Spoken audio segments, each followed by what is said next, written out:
Katarina leads the glamorous life of an international celebrity, but sometimes the brightest star also makes the biggest target. After politics changed in East Germany, attitudes changed too. The public came to resent athletes like Katarina, who supported the old regime and accepted its favors. In the days following the revolution, right after the war came down, there were many negative headlines, especially in East Germany, in which she was described as a party stooge.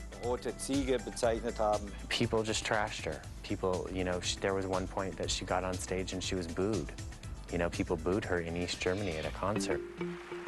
Because she refused to denounce the fallen government, the people who once tossed her roses now threw her insults. What are they blaming me for?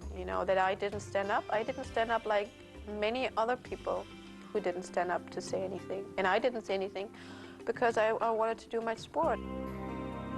The attacks continued. Her lowest moment came when a German newspaper accused Katarina of being a spy for the East German secret police.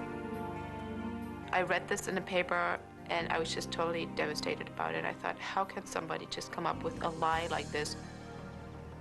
As Katarina's former life took a controversial turn in the new Germany, more problems were in store for her a continent away. In the United States, a fan began stalking her and sending her obscene letters. Katarina eventually confronted him in court, face to face.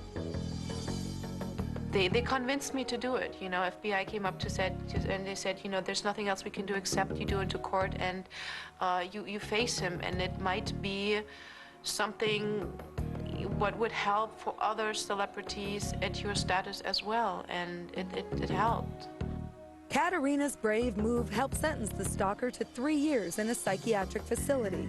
And today, away from skating, Katarina leads a more cautious, guarded life. This is figure skating, a blade carving patterns in the ice. The figures gave the sport its name and traditionally were a component of competition. But Katarina hated the compulsory figures and preferred to focus on the creative side of skating.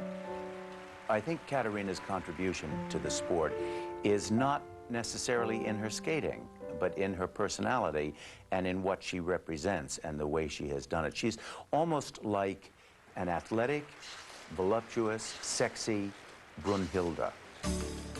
Throughout her early training, Katarina built strength and stamina for the difficult jumps. And later she developed her natural feel for music and dance to become an athletic skater with a decidedly feminine flair. She's brought some real glamour to skating because physically she's so beautiful, and that kind of softens that really powerful athletic style. There was an aloofness about her. There was a mystery about her that she used to pull people into skating.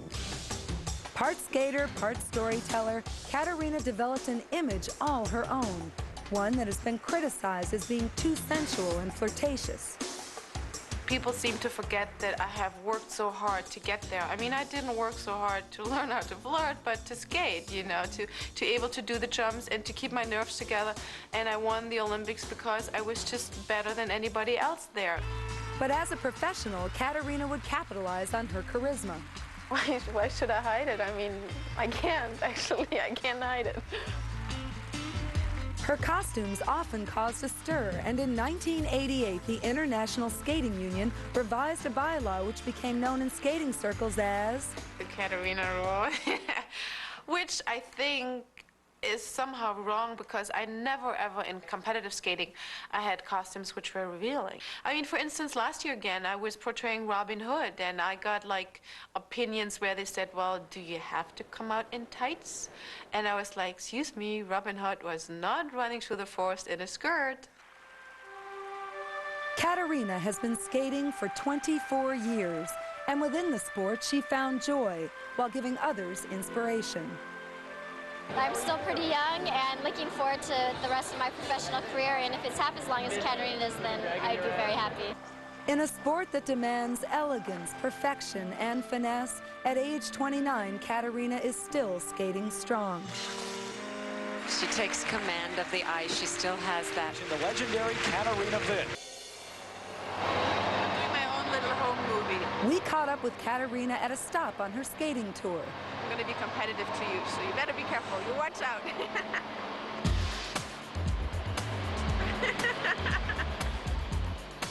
She earns more than $1 million a year and is looking to expand her career into television and film.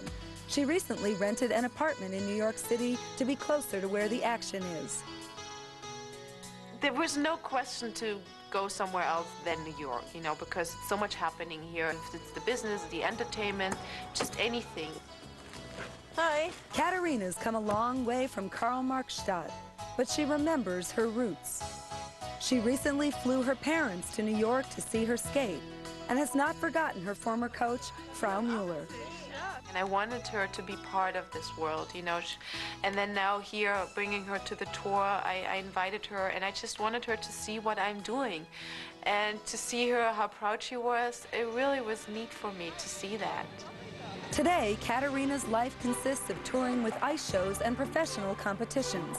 She's on the road 8 months a year, which allows little time for a personal life. It is difficult in my position to, with this job I have, with the traveling I do, to really keep up a serious relationship. You know, it's difficult to find somebody who deals with that. You know, I'm here, I'm there, I'm everywhere. I mean, every day I'm somewhere else.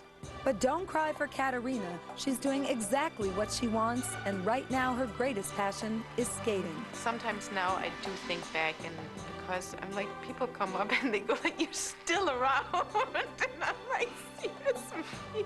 And I realize it's true. I mean, I've been at the Olympics in '84, and I mean, I've been like on a world level, like in '82 when I was second in the worlds, you know. But I'm still gonna stay in this business for a little while.